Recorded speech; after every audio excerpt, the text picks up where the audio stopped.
마테오가 전한 거룩한 복음입니다.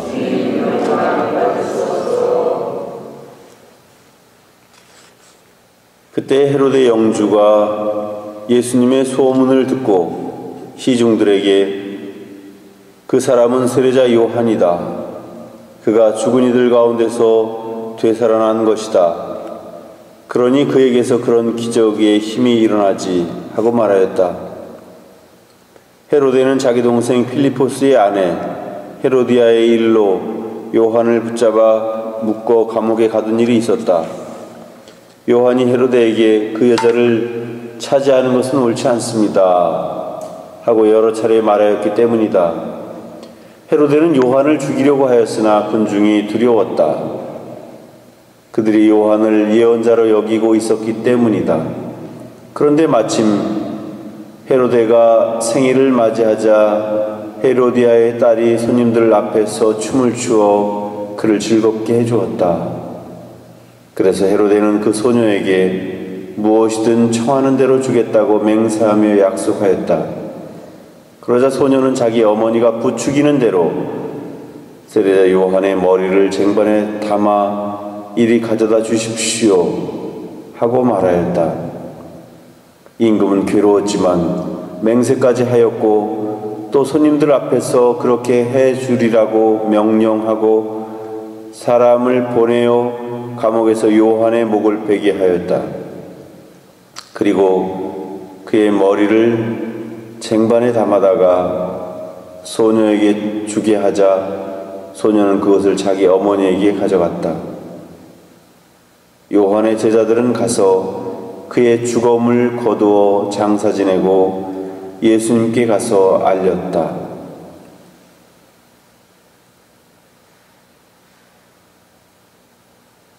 주님의 말씀입니다.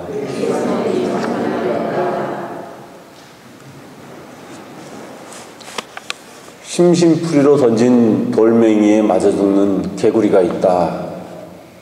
그런 이야기가 있는데 사실 우리가 인생을 살다 보면 어떤 사람이 어떤 의도를 가지고 하진 않았지만 불성실하고 또 자신의 체면 때문에 다른 사람들에게 막대한 피해를 입히거나 혹은 상대방을 실망시켜서 삶의 의욕을 꺾어버릴 때가 있습니다. 오늘 복음에 보면 헤로데라는 왕의 그런 이야기가 나오는데 참으로 슬픈 이야기가 아닐 수 없습니다. 자신은 요한이 하는 이야기가 옳다는 것은 알고 있었습니다. 왜냐하면 그에게도 무엇이 옳고 그른지에 대한 그런 양심은 있었기 때문에 그렇습니다. 그런데 헤로데는 자기 동생의 부인을 데리고 삽니다. 그 뭡니까? 개보다 못한 겁니다. 근데 그거에 대해서 요한이 그건 옳지 않습니다 라고 이야기를 했습니다. 그래서 이놈을 죽이고 싶긴 한데 그 하는 말이 맞는 말이기 때문에 어쩔 수 없이 끌고 가는 겁니다. 그런데 그 부인, 즉 다시 말하면 제수 씨하고 사는 그 제수가 더 나쁜 X입니다. 그래서 그 딸이 그 헤로데의 생일날 춤을 췄는데 그 부상으로 뭘 줄까? 내 왕국의 반이라도 주겠다. 그렇게 자기 체면 치레로 혹은 자기 체면을 살리기 위해서 그렇게 얘기를 합니다. 그러니까 그 기회를 틈타서 헤로디아가 세례자 요한의 목을 달라고 청합니다. 사실 딸내미는 철부지고 세례자 요한을 죽이고 싶은 생각은 없었을 겁니다. 그렇지만 그 교활한 엄마의 사주에 의해서 또 헤로데의 그 체면에 의해서 멀쩡한 사람이 죽음을 당합니다. 이거야말로 참으로 안타깝기 그지없는 그런 삶의 현실입니다. 그런데 사실은 우리가 살다 보면 그런 일들이 주위에 비일비재하게 많이 생깁니다. 무엇이 옳고 그른지에 대한 것은 생각도 하지 않고 자기의 생각에 사로잡혀가지고 자기의 체면 때문에 상대방을 모욕하고 거짓 증언하고 거짓말을 하고 욕을 하고, 그래서 결국은 멀쩡한 사람을 입으로 죽이는 경우가 많이 있습니다. 사실 오늘 세례자 요한이 죽어가는 그런 모습을 보면서 참으로 안타까운 현실을 우리가 보게 되지만, 어떤 의미에서 보면 우리의 현실 속에서도 그런 일들이 너무나 많습니다.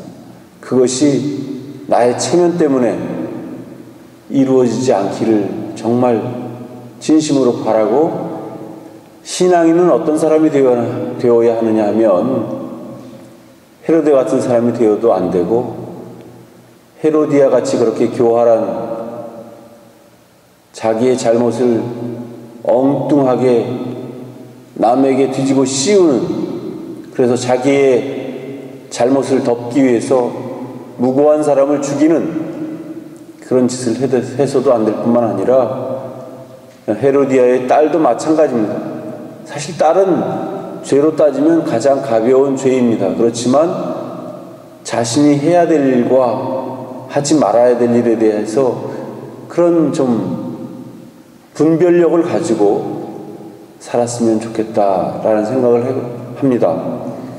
어찌 보면 우리 신앙인으로서 산다고 하면서도 신앙이 취미거나 체면일 수 있습니다.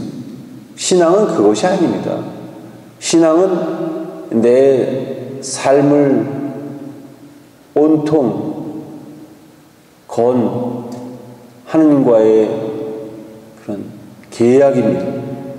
그런데 그걸 잊어버리고 마치 취미생활처럼, 사실 취미생활도 그렇게 허접스럽게 해갖고는 그 취미가 될 수가 없습니다. 취미생활 하려면 거기에 온통 빠져가지고 열심히 해야지만 그 취미도 제대로 된 취미가 되는 거예요. 근데 그렇지도 못하고 저렇지도 못하고, 도대체 우리에게 하느님은 얼마나 큰 비중을 가지신 분이고, 나에게 내가 가지고 있는 신앙이라고 하는 것이 얼마나 중요한 것인지, 내 목숨과도 바꿀 만한 그런 중요한 것인지 한번 생각해 봐야 될 것 같습니다. 그리고 내 목숨과 바꿀 자신이 없으면 그 신앙은 본질적인 것이 아니고 어떤 의미에서 보면 취미생활 중에 한 면일 수도 있고, 내 체면 때문에 그냥 마지못해 다니는 그런 신앙일 수도 있습니다. 그러나 그런 신앙은 의미가 없습니다. 하나님은 확실한 것을 원하시지 흐지부지한 걸 원하지 않으십니다. 그런 면에서 우리가 나의 신앙을 다시 한번 돌아보면서 나의 신앙의 부족함을 하나님께 봉헌하고 나는 하나님께 올인하는 그런 우리 자신들이 되었으면 좋겠습니다.